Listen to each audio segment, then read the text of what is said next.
My name is Rowan Ellis, and I didn't want to be there. I don't mean that in the usual, everyday sense of dragging your feet to some social obligation. I mean it in the marrow-deep way that your gut clenches before something goes wrong. The kind of wrong that doesn't announce itself with a bang, but with a whisper and a smile. Maribel, my wife, for what that still meant back then, stood in the driveway with a red thermos and a checklist in her hand, barking out last-minute instructions like a field commander. Micah, grab your jacket. Zane says it gets cold up there after sundown. Micah, our 10-year-old son, scampered by with a flashlight nearly half his size. His eyes were bright, cheeks flushed with excitement. To him, this was an adventure. To me, it was a trap we both hadn't seen clearly yet. I loaded the last cooler into the back of Zane's SUV, the one with the cracked taillight he never bothered fixing, and shut the hatch with more force than necessary. I didn't trust them. I hadn't for a while. Maribel and I were barely talking unless it was about bills or Micah's school. Her layoff only made things worse. She didn't blame the company, she blamed me. Said I had my head buried in hollow point systems, my startup, too deep to notice she was sinking. So, in what I assumed was an attempt at mending or masking things, she suggested this trip. To reconnect, she said, putting a hand on my arm like she remembered how. We all need this. We included her old college friends Sierra and Brooke, plus Zane, her half-brother, who never quite grew out of the frat boy phase. I wanted to say no. I almost did. But then Mike overheard, and his face lit up in that way kids do when they still believe the world is good and fair and full of magic. We're going camping? All of us. What could I say to that? I said yes. The drive was long, winding, and full of empty conversation. Zane led the way in his car, and we followed in ours, stocked with enough supplies for a long weekend in the wild. Micah kept asking if we'd see bears. I told him hopefully not. Maribel stared out the passenger side window like the trees had answers she couldn't find in me anymore. We arrived late afternoon, the kind of golden hour that makes even broken things look whole. Olympic National Park sprawled in every direction with thick green, a world where reception died and silence grew. The cars were parked on a gravel clearing, ringed by towering pines. A shallow river hummed nearby, soft and forgettable. Sierra was already there, setting up her tent with military precision. Brooke, in sunglasses too expensive for the woods, was scrolling through her phone even though we all knew the signal had already dropped. Zane cracked open a beer, passed another to Maribel, and gave me a wink that didn't feel friendly. Welcome to paradise, man, he said, raising his can. I forced a smile. I hadn't wanted to be there. And now I was standing in it, surrounded by forced laughter and inside jokes I was never part of. Micah ran to help Sierra with her tent. She smiled at him like she hadn't spent the last 3 Christmases avoiding our family. That first night, we sat around a fire Zane built with what he claimed he chopped himself, even though I saw the plastic-wrapped logs in the back of his truck. Maribel sat close to him, too close. Brooke played some terrible pop song from a Bluetooth speaker. I watched the flames dance while the beer in my hand went warm. Micah leaned against my side, yawning. Dad, this is the best, he murmured. I kissed his forehead and told him I was glad he was having fun. He deserved this. I didn't. Later that night, after Micah fell asleep in our tent, I stood outside under a sky too clear to lie beneath. I looked at the shapes moving near the fire, Zane whispering something into Maribel's ear, her laughing and swatting his arm. Sierra watching. Brooke slipping off into the trees to take a phone call that wouldn't go through. It was all wrong. Like a play I hadn't been cast in but somehow had to sit through.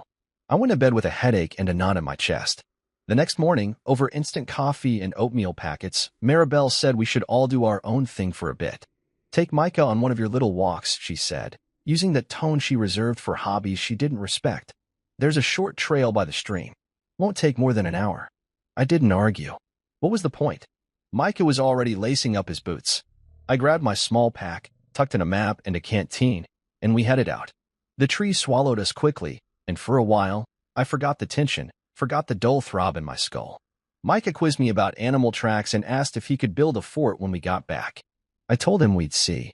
45 minutes later, we returned to the clearing, and everything was gone.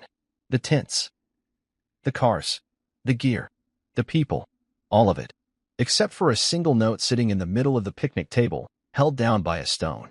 I didn't pick it up right away. I just stood there, my mouth dry. Micah looked around, confused. Where'd everybody go? I finally stepped forward. The handwriting was familiar. Zane's. Sloppy. Smug. This is for the best. Trust me. My legs went numb. My ears filled with static. Micah tugged at my sleeve. Dad? Where's Mom? I looked down at him and smiled because that's what I was supposed to do. That's what he needed me to do. Maybe they went looking for us, I said. He nodded, trusting me, believing me. Still a boy. But I knew. I knew in that moment what I couldn't say out loud. They left us. On purpose.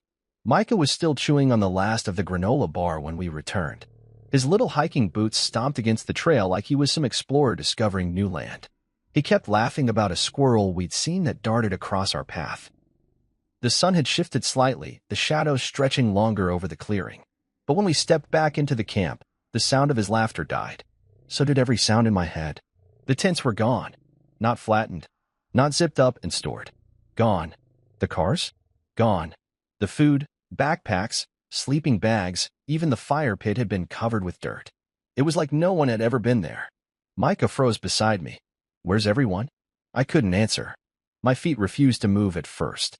My eyes searched the space like maybe this was some sort of elaborate prank. Like they were hiding behind trees, holding in laughter. But the air didn't hold any joy. Just silence. Just the faint, sharp sting of pine and something else, something wrong. Then I saw it. A piece of paper on the picnic table, fluttering slightly in the breeze, held down by a fist-sized stone. I already knew who wrote it before I got close. I didn't even need to read the words yet. I recognized Zane's stupid looped letters from a mile away. Micah followed close behind, his hand in mine. I picked up the paper. This is for the best. Trust me. No date. No explanation. No apology. Just betrayal written in black ink. My heart stopped for a second. Not skipped. Stopped. And in the quiet that followed, the noise started, the roar of thoughts, of confusion, of rage trying to claw its way out of my chest. Micah looked up at me with wide eyes. Where's Mom? I felt the panic crawl up my spine, but I forced it back. I had to. For him. I couldn't let him see me fall apart. I crouched down so we were eye to eye. Maybe they went looking for us, I said, the lie already tasting like poison in my mouth. He nodded slowly, but I could tell he wasn't convinced. Kids don't need evidence to sense something is wrong. They just know. I scanned the perimeter. Nothing left behind. No spare food, no water, no extra clothes. Even the first aid kit we kept near the tents gone. They had taken everything. Methodically, deliberately. I walked to where our tent had been, dropped to my knees, and started clawing at the dirt. Nothing. They hadn't just left. They had erased us. Like we never existed here. Like this was always meant to be a one-way trip. I took a deep breath, one that tasted like betrayal and bark, and stood. We'll stay here for a little while, I told Micah. In case they come back. He nodded and sat on the ground, pulling his knees to his chest. I knew they weren't coming back. I knew at the moment I read the note. Hours passed. The sun dropped lower, shadows creeping like quiet hands through the trees. I walked the perimeter twice, hoping maybe they had left something. A clue. A bag. A bottle of water. Nothing. Micah got hungry. I gave him the other granola bar. I told him I wasn't hungry. He didn't believe me, but he didn't argue. He just handed me the last bite before finishing the rest. As night fell, the cold came in sharp. I took the thin emergency blanket from my hiking pack and wrapped him in it. We curled under the wooden shelter near the table, where the roof sagged just enough to block the dew. I held him close, rubbing his back while he drifted to sleep. My eyes stared into the dark. What kind of people leave a child behind? It wasn't just Maribel. It was all of them. Zane, Sierra, Brooke.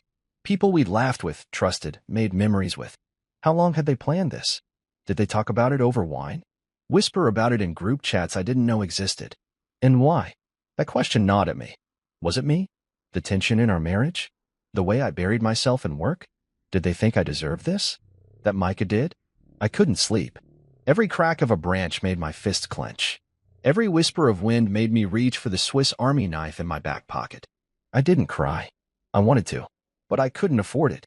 At dawn, I got up, walked to the river, and splashed freezing water over my face. I stared at the reflection in the water, my eyes sunken, my jaw tight. Micah stirred when I returned. Are they back yet? Not yet, I said. I knelt and helped him to his feet. We had to move. We couldn't stay there, hoping. I knew hope was a trap. What we needed was distance, options, and a plan. I gathered what little we had, the knife, the map, the empty canteen, a small flashlight, and packed it into my hiking bag. I tore the note in half, then into quarters, and buried it under the dirt. Micah looked up at me, worried. "Where are we going?" I tightened the straps of the bag. "We're going to find help," I said, my voice steady. "And we're going to be okay." I wasn't sure if I believed it yet, but I knew one thing for certain. Whatever Maribel and the others thought they were doing, they underestimated one truth. You don't abandon a man like me and expect him to disappear. They left us to vanish. I was about to show them just how wrong they were. I told Micah we were going to explore. That was the word I used, explore. Not escape. Not survive. Not flee the crime scene our lives had become. Just explore. Something a kid could understand. Something he could carry without it cracking his little heart. We had 2 granola bars, now 1, a bottle of water barely half full, and the Swiss Army knife I always carried clipped to my belt loop. That was it. No compass. No backup. No signal. Just forest. Towering, endless forest, with the early morning sun filtering through the canopy like stained glass. Micah didn't ask questions. He trusted me. His face was pale, his backpack half empty, and still he looked at me with the kind of belief that made my chest tighten. I couldn't fail him. Not after being left behind like forgotten luggage. We followed the stream, same one from the short trail hike. I figured water would always lead somewhere, a ranger post, a road, a town. I kept him close, within arm's reach. Every crack of a branch made my hand instinctively move to the knife. We walked for hours. The trail disappeared fast. Deer tracks faded. Trees crowded tighter together. I cut through brambles with the knife, parting thick vines as we climbed up an incline slick with moss. I kept my voice light for Micah. "This is just like that survival show you love, huh?" He nodded, then whispered, "But the guy on the show has a camera crew." I laughed. "A real one. First in days." "Well, you've got me. I'm your crew." By midday, the bottle was empty. I didn't want to push him too hard, so we stopped by a pool where the stream widened. I made him rest while I filtered water through a cloth, let it settle, and prayed it was clean enough. He sipped slowly. "We should catch fish," he said, hopeful. Like in the show.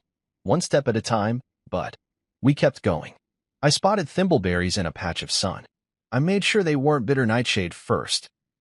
Then we picked until our hands were stained red. They tasted like tart sugar. Micah smiled again. That night, we stopped by a break in the woods where a cluster of flat rocks surrounded a patch of dry moss. I gathered bark, dead branches, and soft pine needles. I scraped the knife against a rock for what felt like hours until the spark caught. When the fire finally flickered to life, Micah clapped. I let him believe it was magic. "See? We're gonna be fine," I said. We shared the last granola bar. I gave him the bigger half. He handed me a bite anyway. "Dad, do you think Mom got lost too?" I stared at the fire too long before answering. "I think Mom made a mistake. But right now, we're going to be okay because we have each other." He nodded. He understood more than I wanted him to. He curled up beside me, wrapped in the emergency blanket again. The stars above looked fake, like someone punched pinholes in a black sheet. I stayed awake long after his breathing steadied. Every sound felt like a threat. Every rustle was a bear or worse. But what really gnawed at me wasn't outside the firelight. It was the question of why. Why would she leave? Why would Zane, Sierra, Brooke, people who'd held my son, celebrated birthdays with us, toasted to anniversaries, plot something so precise, so heartless? It wasn't a spur-of-the-moment betrayal. This was planned. Every tent folded, every car started, every trace of us removed. This was orchestrated. And then there was the note. "This is for the best. Trust me. Trust me." The words boiled under my skin. Zane, with his condescending smirk and lazy charm. He was the kind of man who thought the world owed him something for surviving it. He always hated that I did well. That I built Hollow Point from my garage and turned it into something that mattered. Maybe he thought he was doing me a favor by disappearing me. Screw that. The next morning, Micah woke up shivering.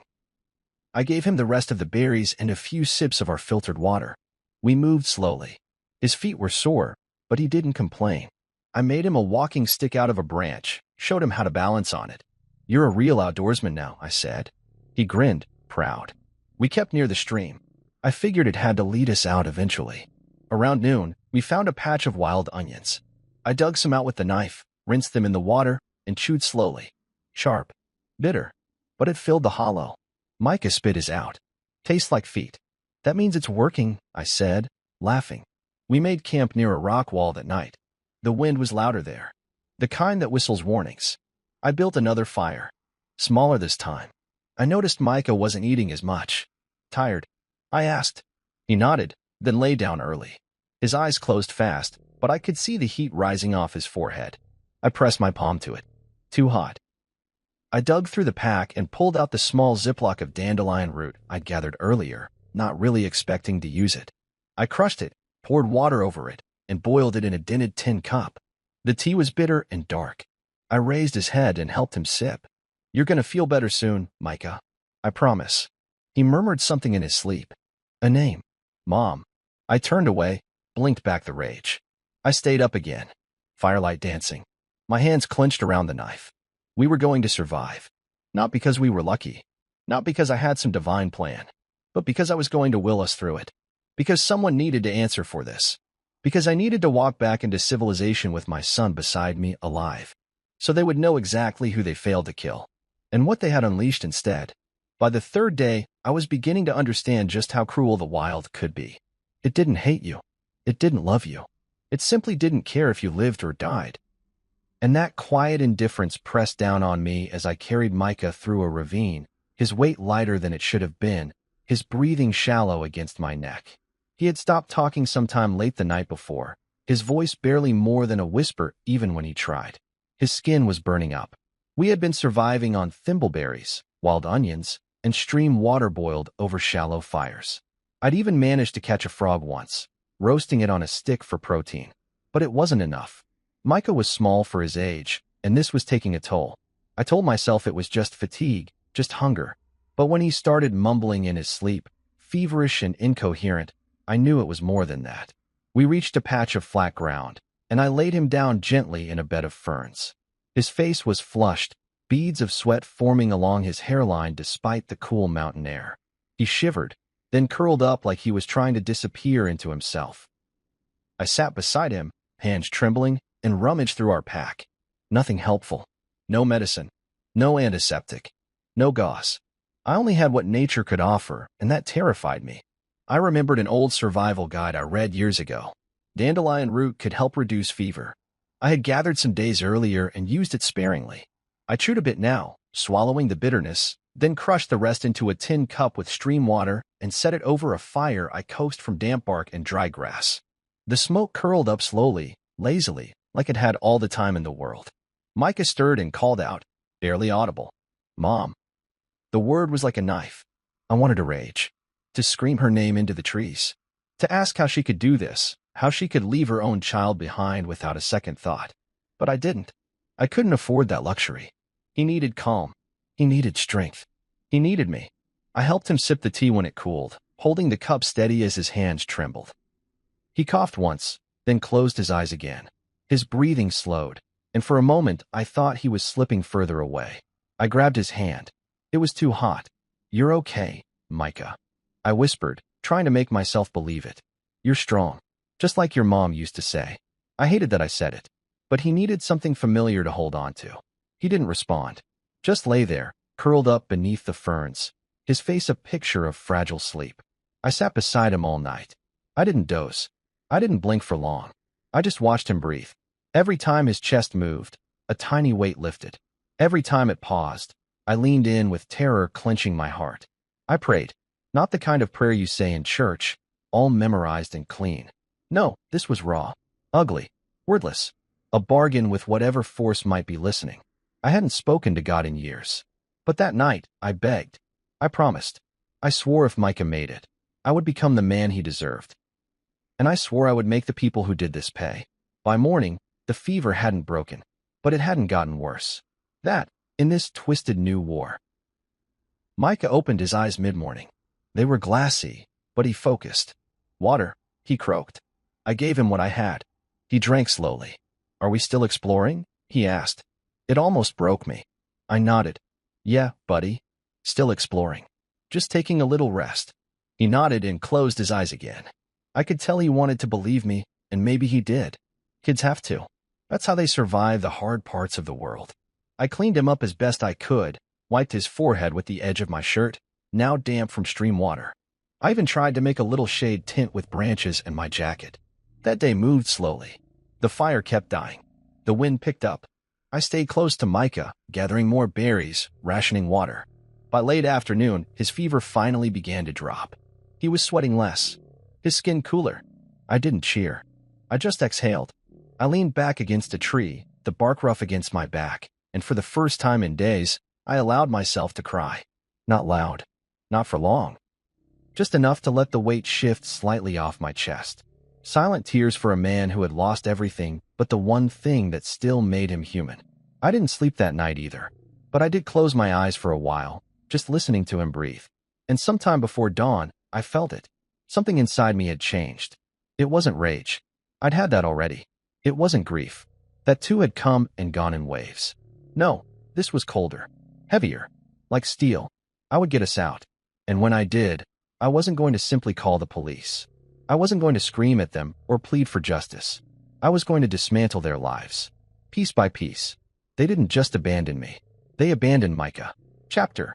And that was unforgivable. I looked at my son curled beside the firelight, still wrapped in that silver blanket, and I made a vow to the trees, the wind, and whatever God had listened to me in the dark. They wanted me dead, but I was more alive now than I'd ever been. Day 6 began with the silence of decision. Micah was finally resting better, the fever having passed, but he was still weak. His cheeks were hollow, sunken with exhaustion. I gave him water and the last of the spruce tips we had saved, and for the first time in days, he looked up at me without the glaze of illness in his gaze. "Where are we going today, Dad?" he asked, his voice still raspy but stronger. "Somewhere better," I said. And I meant it. The ridge we had camped near the night before sloped upward into a range of hills. I'd spent the last few days studying the landscape with the old trail map I found buried under the seat of my pack. It was frayed, almost useless, but I could make out the basic features. Streams, elevations, symbols for cabins and ranger stations. We weren't where we started anymore. I was sure of that. But if I read the terrain right, the smoke I had seen the evening before was a fire tower or possibly an old ranger lookout. If it was active, it meant rescue. If it wasn't, it was still shelter. Either way, it was hope. Micah tried to stand on his own but winced. His right leg had been bothering him since the hike on day 2. He never complained, not once, but I could see the way he shifted his weight, the grimace he thought I didn't notice. I took off my belt and looped it through the straps of his pack and mine, fashioning a makeshift sling around his shoulders and waist so I could carry some of his weight. It wasn't perfect, but it was enough to get him moving. We climbed slowly. The incline was steep, littered with fallen branches and patches of loose rock. My boots slipped more than once, but I caught myself. I had to. I couldn't fall with him depending on me. He was silent for most of the climb, saving his breath. Every so often, I heard a quiet, "You okay, Dad?" "Yeah," I'd grunt back. "You?" "Yeah." We reached a small ledge by midday and paused. I gave him some water, let him rest in the shade while I climbed a little higher to scan the horizon. And there it was. Smoke. A thin gray column rising over the ridge to the north. Controlled, steady. Not wild like a fire, but purposeful. A signal. A camp. Maybe even a tower. I felt my knees weaken, but not from fear. We were close. I slid back down to Micah and smiled. "See that smoke up there?" He nodded slowly. "We're going there." He leaned against me, and I could feel the relief in his small frame. We pressed on. The climb was brutal. My legs screamed. My lungs burned. My hands were torn from grasping branches, scraping bark, lifting Micah every time the terrain got too steep. I never let go. Not once. At one point, the sling came undone and I slipped, landing hard on my side. My ribs protested. I bit down on the inside of my cheek and forced myself up. Micah was crying quietly. "I'm okay," I said, brushing myself off, breathing through the pain. "You're bleeding," he said, pointing to my elbow. "Just a scratch. We've come too far to stop now." The final stretch was the worst. A narrow path over jagged rock. One wrong step, and we'd tumble into the ravine below. I told Micah to hold my shoulders tight. I took each step slow, one foot in front of the other, until we crested the hill. And then I saw it. A silver glint in the trees. Metal. A tower. It stood half-shrouded in evergreens, a fire lookout with aluminum siding and a faded red roof. Smoke curled from a chimney pipe. There was life here, or at least a chance of it. I almost collapsed from the sight. "That's it," I said. "That's where we're going." We descended the final slope slowly. The forest grew quieter, like even it was watching. I knocked on the door with trembling hands, shouting. No answer. I circled the base and found a hatch to a staircase leading up. I hoisted Micah onto my back and climbed. At the top, the door creaked open with a groan. Empty, but not abandoned. Inside, a cot, a shelf with cans, beans, almonds, soup, a first aid kit, a flare gun. I nearly dropped to my knees. This was salvation. I laid Micah on the cot. He looked up at me with tired eyes. We made it, he whispered. I gave him almonds and water. Then I tended to his foot with iodine and gauze. He winced, but didn't cry. That night, I used the flare gun. I stood on the platform, pointed it to the sky, and fired. The flare hissed upward, blooming into a red flower of hope against the darkening sky. I watched it fade and waited. 30 minutes later, I heard it. The sound of rotor blades slicing through the silence. A helicopter. It emerged from behind the ridge, dipping low over the treetops. A spotlight cut through the branches, scanning. I waved both arms, shouted until my throat went raw. They saw us. The bird hovered, then descended slowly, kicking up dust and pine needles. A medic jumped out, ran to the tower, and pulled Micah into their arms. I followed, limping, dizzy. I don't remember being lifted into the chopper. I just remember Micah reaching for me, his small hand finding mine. And then black. When I woke up, I was in a hospital room. For in my arm, heart monitor beeping. Micah was asleep beside me, clean, warm, safe. I didn't know how many days had passed. A nurse came in. She called the doctor. But it wasn't the doctor who arrived first. It was a man in a dark suit, holding a badge. FBI. Mr. Ellis, he said. Do you know your wife filed for your death last week? I stared at him, the words not making sense. She what? He nodded slowly. We need to talk. And that was the moment I knew. They hadn't just abandoned us. They had tried to erase us. The hospital bed creaked beneath me as I tried to sit upright. My body felt like it belonged to someone else, stiff, bruised, hollowed out from the inside. But none of that mattered. Not now. Not after what the agent had just told me. My wife had filed for my death. Not missing. Not endangered. Dead. And not just mine, Micah's too. The man in the dark suit stood at the edge of the room, his arms crossed, badge clipped to his belt. His name was Agent Coleman Rowe, and he had a folder under his arm that looked too thick to mean anything good. We received the insurance claim last Wednesday, he said. Your wife submitted it through an attorney. Claimed you went missing on a hike due to stress and mental instability. Said you took your son with you after a series of emotional outbursts. I wanted to laugh, but my throat was too dry. There were letters attached to the claim, he continued, opening the folder. Signed notes, supposedly from you. A will. Even a psychiatric report from a Dr. Wilkes. He dropped the copies on the tray table. They claimed you had a mental break, that you wandered off into the woods to die. I stared at the pages. I didn't need to read them to know they were fake. But there, in shaky cursive that looked almost like mine, were words I had never written. They thought we wouldn't find you, Cole said. They thought you wouldn't survive. My eyes shifted to Micah. He was still asleep in the chair beside me, wrapped in a hospital blanket and 4 in his arm. His face looked peaceful, but the thought of him listed as deceased in some government database made my blood run cold. How much? I asked. Cole raised an eyebrow. The insurance, I clarified. How much were we worth to her? $2.2 million, he said, and another $600,000 in a separate policy through Hollow Point Systems, the one tied to your ownership. I closed my eyes. And the others? I asked. Zane, Sierra, Brooke? All named in the investigation. All corroborated the story. He flipped to a page with Zane's signature. Your brother-in-law claimed he saw you leave the camp alone with Micah. Said you were distraught. Maribel backed it up with text messages that were conveniently saved. Sierra and Brooke said they stayed behind because they were uncomfortable. He paused. They even hired a notary to certify the new will. I laughed then. A bitter, broken sound. Let me guess, Maribel was the sole heir. Cole didn't smile. Correct. I leaned back against the pillows, my pulse thudding in my ears. We're compiling everything now, he continued. But the fact that you and your son are alive complicates their plan. You were supposed to disappear. It's a lot harder to press a claim when the body walks back into the world. I looked down at my hands. They were still scraped and dirt-stained. They left a child behind, I said. They walked away from him. That's not just fraud. It's attempted child endangerment, Cole said, nodding. Possibly more, depending on the DA. And now that the boys recovered enough to speak, we'll get a statement. But I need your help. Anything, I said. We need your full testimony. Everything from the trip. Every detail you remember.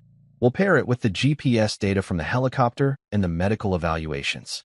If we build the timeline tight enough, we can dismantle their entire story. I nodded. And Maribel? Cole met my eyes. She hasn't been arrested yet. We didn't have enough until now. Something in me shifted. This wasn't just survival anymore. This was war. 3 days later, I was discharged from the hospital. Micah too. He clung to my side like a shadow as we stepped out into the sunlight. I was 20 pounds lighter, limping on my left side, and bruised everywhere, but I was upright. We were taken to a safe house while the investigation continued. Cole visited daily, walking me through documents, transcripts, surveillance footage, and timelines. We stitched together every lie they had built. We had the receipts. Hardware store purchases made days after we were supposedly lost, showing Maribel and Zane buying replacement gear. We had footage, Brooke at an ATM, withdrawing cash to pay the notary. We had a paper trail, digital signatures on the insurance claim, timestamped just 2 days after Micah and I had vanished. And we had the bombshell, Micah's voice, calm but clear, telling the child psychologist that he and Daddy went on a short walk and came back to an empty campsite. When Cole heard the recording, he said, "That's it. That's what we needed." I asked one question. "When do we bring them in?" He looked at his watch. "We already are." That afternoon, they executed the warrants. Zane was picked up from a gym downtown. Sierra was cornered in her classroom. She taught 4th grade. God help those kids. Brooke was pulled off a red-eye flight to Vegas. And Maribel? She was at brunch, wearing my mother's earrings. Laughing. Cole showed me the footage later. She didn't even flinch when they read the charges. Just calmly placed her mimosa on the table and asked if she needed to finish paying the bill. "You're under arrest for insurance fraud, conspiracy to commit fraud, attempted child endangerment, and falsifying legal documents," the agent had said. "I understand," she replied, like they were discussing a parking ticket. When she saw the cameras outside, though, her face changed. That was the moment it hit her. I was alive, and I was coming for everything. I stood outside the courtroom in a navy suit that barely fit anymore, the fabric looser than it should have been, my reflection in the courthouse window looking unfamiliar. Micah was with my sister inside, reading a comic book quietly on one of the benches. He didn't need to hear any of this. He'd lived through enough already. Inside the courtroom, my wife sat surrounded by the very people she once swore were just old friends. Zane, with his arms crossed like he owned the room. Sierra in her charcoal blazer and dark sunglasses like this was some sort of fashion show. Brooke chewing gum, disinterested as ever. And Maribel, my wife, sitting front and center like this was a job interview and not a reckoning. She didn't look at me when I walked in. None of them did. My lawyer, Marcy Lynn, dropped a thick folder in front of the judge with a sound that made the room flinch. "Your Honor," she began, "what you are about to review isn't simply evidence of a forged will or a fraudulent insurance claim. It is evidence of a coordinated attempt to profit from the staged disappearance and presumed death of my client and his 10-year-old son." The judge, an older man with a lined face and heavy eyes, nodded. "Proceed." Marcy opened the folder. First came the surveillance photos. Maribel and Zane at the hardware store, buying rope, tarps, water jugs, and trail supplies, 2 days after Micah and I had gone missing. Then came the receipts, gas station logs, credit card swipes, timestamps that didn't align with their original statements. After that, the audio. A voicemail Maribel had left on Sierra's phone a day before the camping trip. "Make sure the gear is packed in Zane's car. Rowan's gonna take the bait. Micah too." The courtroom was silent. Not a cough. Not a whisper. The judge leaned forward. "Play that again." Marcy did. And this time, it landed harder. Then came the forged psychiatric letters, supposedly written by a Dr. Wilkes, claiming I'd shown signs of emotional breakdown, paranoia, instability. The judge narrowed his eyes. "We've subpoenaed Dr. Wilkes. He confirmed he's never met my client. His signature was copied from an unrelated document, and the license number listed is for a pediatrician in another state." Maribel shifted in her seat for the first time. Zane stopped tapping his foot. Marcy wasn't done. She handed over the signed will that claimed I had revised my estate 6 days before the trip, leaving everything to Maribel. "And the notary?" the judge asked. "She's here, Your Honor," Marcy said. A woman in her early 50s took the stand. Her voice shook at first, but steadied quickly. "I was paid under the table to stamp the document. I never witnessed a signature. I never met Rowan Ellis. I was told it was a rush job for a man leaving the country." She started to cry. "I didn't know there was a child involved." The judge removed his glasses. "Thank you, Miss Dyer." Zane muttered something under his breath. Brooke looked at the ceiling like it could offer her a way out. Sierra finally took off her sunglasses. And Maribel stared straight ahead. Then it was my turn. I walked to the witness stand slowly. Every step reminded me of the ache in my ribs that never quite healed. I sat down and looked around the courtroom. "My name is Rowan Ellis," I began. "And what happened to me and my son wasn't an accident. It wasn't a misunderstanding or a miscommunication. It was a plan, a deliberate plan to remove me from my own life. I told the court everything. The trip, the hike, the note, the food rationing, the fever, the fire tower, the flare. But when I got to the part about Micah asking for his mother, I had to stop. I looked at Maribel then. "He asked for you," I said softly, "while he burned with fever, while he lay in the dirt, thinking you were coming back. And you weren't." Marcy touched my shoulder. I nodded and turned back to the judge. "We survived because we had to. But I want it on record. The people sitting over there didn't just try to steal my company. They tried to erase me. And they were willing to let a child die to do it." The silence afterward was thick. The judge called a recess. During the break, Maribel finally looked at me. Her eyes were cold. Not regretful. Not ashamed. Just calculating. Outside the courtroom, reporters waited. "Mr. Ellis, any comment on the trial?" one asked. I paused, then said, "They tried to replace me. Now let's make sure they don't get away with it." Back inside, the judge announced his ruling. "The evidence presented establishes clear grounds for a criminal trial. This court finds sufficient cause to move forward with formal charges: insurance fraud, conspiracy to commit fraud, attempted endangerment of a minor, and falsification of legal documents." He looked directly at the defendants. "You are remanded into custody until your trial date is set." Zane stood up to protest but was cut off by two bailiffs. Brooke looked stunned. Sierra began crying. And Maribel? She finally blinked. I walked out of that courtroom not as a victim, but as a man who had pulled his son from the jaws of betrayal and brought the truth into the light. We weren't just left behind. We were supposed to be gone, but we came back stronger. The trial began on a wet Monday morning, the kind of gray that seeps into your bones before you even step outside. I adjusted Micah's tie in the back row of the courtroom and gave him a reassuring nod. He wasn't testifying, thank God, but he wanted to be there. He said he needed to see it through. So did I. Maribel entered first, flanked by her attorney. No makeup, hair tied back in a low bun. She wore a beige blazer 2 sizes too big. It was an act, and I saw right through it. She sat without looking at anyone, not even me. Zane shuffled in next, his cocky energy finally deflated. Sierra followed, eyes rimmed with sleeplessness. Brooke barely raised her head. The four of them looked like ghosts in their own horror story. Marcy Lynn began the opening statement. "This is not simply about fraud. This is about betrayal of the deepest kind. About 4 adults, including a mother, who left a child and his father in the wilderness to die, not because of desperation, but for money." The prosecutor called me as the first witness.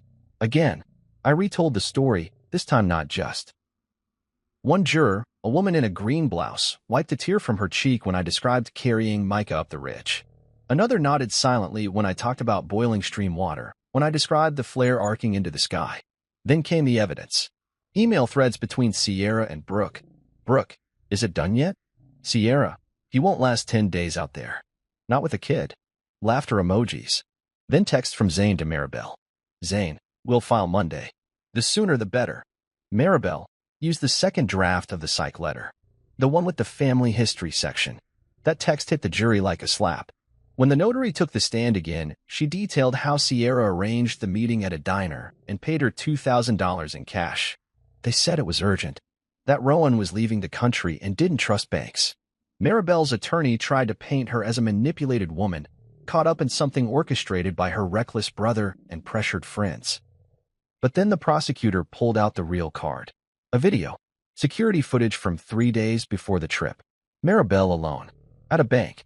Speaking to a financial advisor about liquidating the trust left by my late grandfather, the one she claimed to know nothing about. He won't need it, she had said on camera. He's going through something. The jury didn't buy her performance.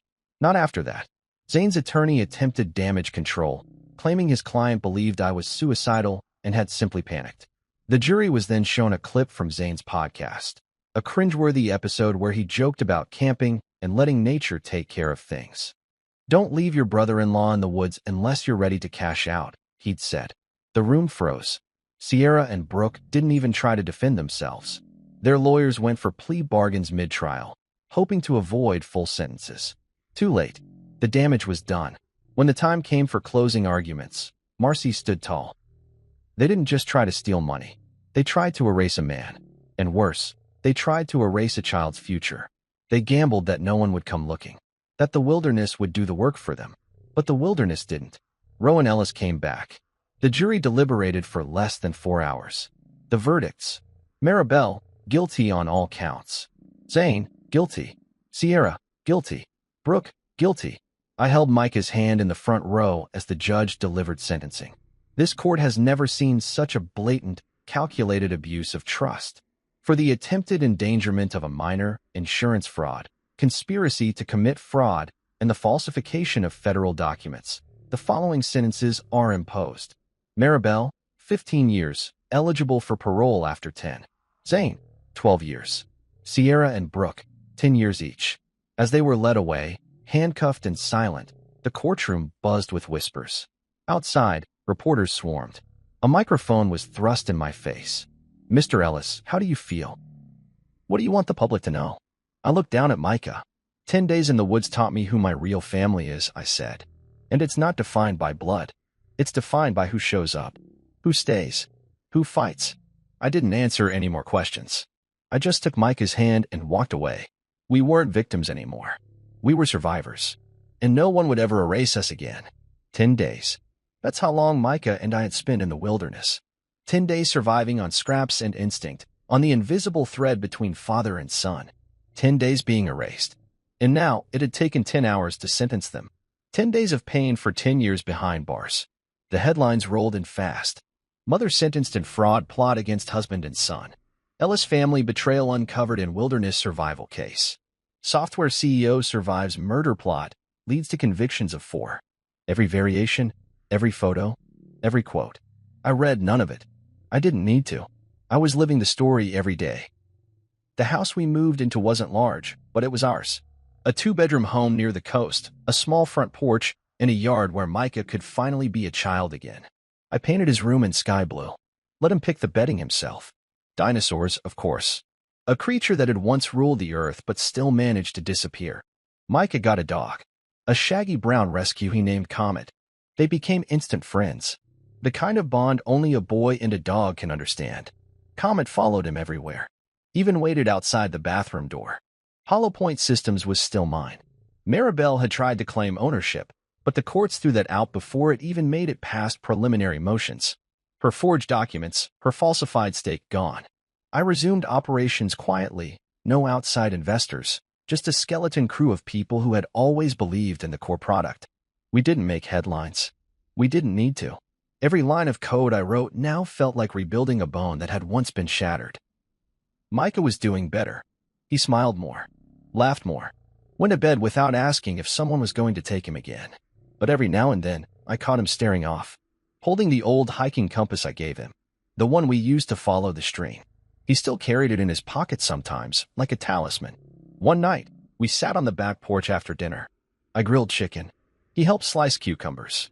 We ate with Comet at our feet and a breeze moving through the tall grass beyond the fence. Micah looked up at me, voice small. Why did they do it, Dad? I didn't pretend not to know what he meant. I set my plate down. Because they thought we were in the way, I said quietly.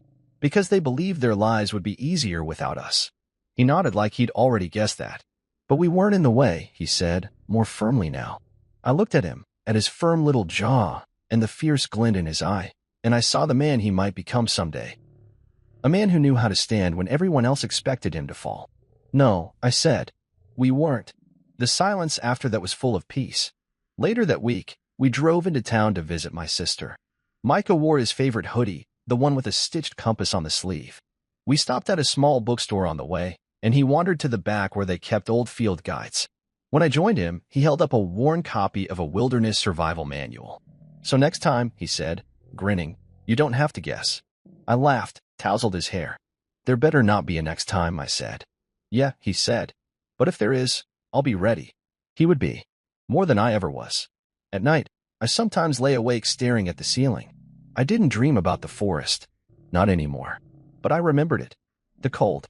The hunger. The sound of my son breathing beside me in the dark. The moment I thought I might lose him.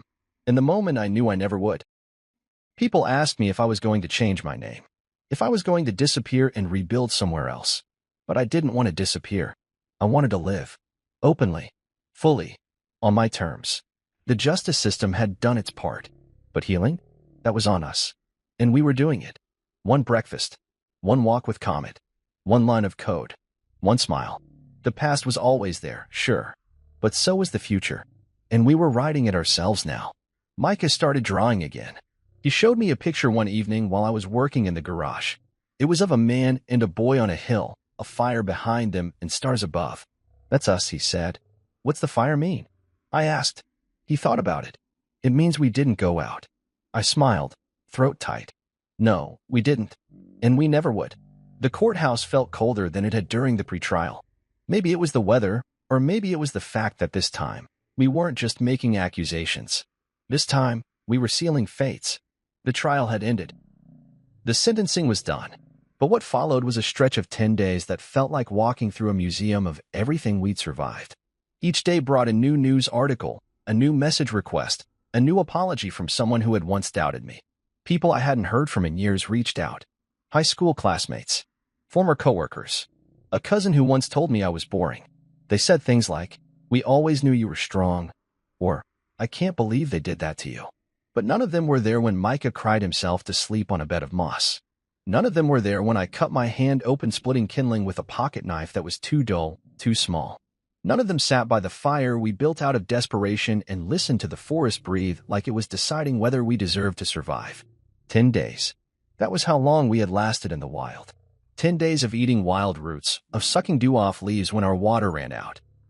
10 days of carrying my son on my back when his fever made him too weak to walk. 10 days of staring into the dark, waiting for some sound, some movement, that would mean either death or rescue. And now, 10 days of the world trying to wrap it all up with a bow. 10 days of press conferences, of victim statements, of being called resilient like it was some compliment instead of a scar. 10 days of not sleeping because the nightmares still came like thunder rolling just out of reach. Micah handled it better than I did. Or maybe he was just more honest about it. He asked questions. Lots of them. Questions I didn't always know how to answer. "Why did they do it?" he asked one night, sitting cross-legged on his bed with a flashlight balanced under his chin. I sat at the edge of the mattress, staring at the cracks in the hardwood floor. "Because they thought we were in the way," I said. "Because some people only see others as obstacles." "But we weren't hurting them," he said. "No, we weren't. But we were inconvenient. And to people like that, inconvenience is enough." He was quiet for a while. "I think they thought you wouldn't fight back." I looked at him. "What makes you say that?" "Because they always talk over you. At dinners. At parties. You used to go quiet when they joked. They thought you were weak." It was the kind of observation that made my stomach turn. Because it was true. I had let myself shrink in that family, in that marriage. Bit by bit. Year by year. I told myself it was easier. For Micah. For peace. For love. But really, it was fear. Fear of being too much. Fear of being alone. They fed off that. Until the woods stripped everything else away and left me with nothing but instinct. Day 4 of the post-trial week, I visited the Hollow Point office. What was left of it? The building had been empty since the restructuring. The board Maribel tried to claim a share of was dissolved. The documents she'd submitted to prove co-ownership had been invalidated in court. Fraud, forged signatures, misrepresentation. But the damage had still been done. I walked past empty desks, past dry plants and cracked ceramic pots. The server room hummed quietly, like a living thing trying to remember its purpose. I stood in the middle of the main room and just listened. I remembered staying late in this space, pulling Micah in a wagon when he was a toddler. Maribel used to drop him off with a kiss on the head and then vanish to her yoga retreats or networking dinners. I used to think we were building something together, but only one of us was actually building. The other was already digging escape tunnels. I spent the next 2 days reclaiming what was mine. I reactivated the core infrastructure, called 3 of my old engineers. 2 said yes immediately. The third, Anita, cried when she heard my voice. I thought you were gone, Rowan. I was at your memorial. I laughed softly. So was I. Just in the trees. We started from scratch. I gave them access to the architecture. I cleared my calendar. No meetings. No external investors. Just a new version of the company that bore my fingerprints instead of compromise. On day 6, I got a letter. From Maribel. It came through my lawyer, typed but signed in her hand. She said she didn't expect forgiveness. That she didn't even fully understand what made her go through with it. That the idea took root over time and grew like mold in the corners of their conversations. She claimed it started as a joke. What if he just disappeared? And then Zane ran with it. Sierra encouraged it. Brooke offered logistics. And she agreed. No apology. Just that. A confession of sorts. Or maybe just a desperate attempt to rewrite her role in the narrative before history sealed it. She ended it with a question. How's Micah? I didn't reply. Because she didn't deserve to know. Day 7, I took Micah to the beach. He ran ahead with Comet chasing seagulls. I sat on a dune, watching the 2 of them zigzag across the wet sand. A woman from the neighborhood sat down beside me. Her name was Rachel. She'd brought her daughter to play. You look like you're carrying a whole mountain on your back, she said gently. Feels more like a forest, I replied. She didn't ask questions. Just offered me a bottle of water in silence. Sometimes that's all you need. Day 8. Micah had a nightmare. I woke up to him calling my name, his small voice cracking. The trees were eating the stars, he whispered. And you disappeared again. I sat beside him until his breathing slowed. Then I pulled the sleeping bag from the closet and camped on his floor for the rest of the night. Neither of us said anything more. Day 9. The media frenzy died down. The story that had once burned through headlines like wildfire began to flicker out. Another scandal. Another politician. Another tragedy. We were yesterday's miracle. But that was fine, because we weren't built for the spotlight. We were built for the fire. Day 10, we built a fort in the living room. Not because we were hiding, but because we could. Micah brought blankets and flashlights. I brought snacks. Comet guarded the entrance like a loyal knight. We read a book about explorers who mapped unknown lands. Micah stopped at a page and said, "You know, we did that."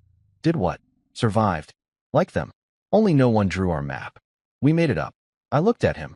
This boy who had carried no weapon but courage. Yeah, I said. We made it up. And we survived. He nodded. 10 days, Dad. We beat 10 days. That's like 100 in real life. He wasn't wrong. Those 10 days didn't just test us. They made us. 10 days of hell had earned us this life. And I would never let anyone take it away again.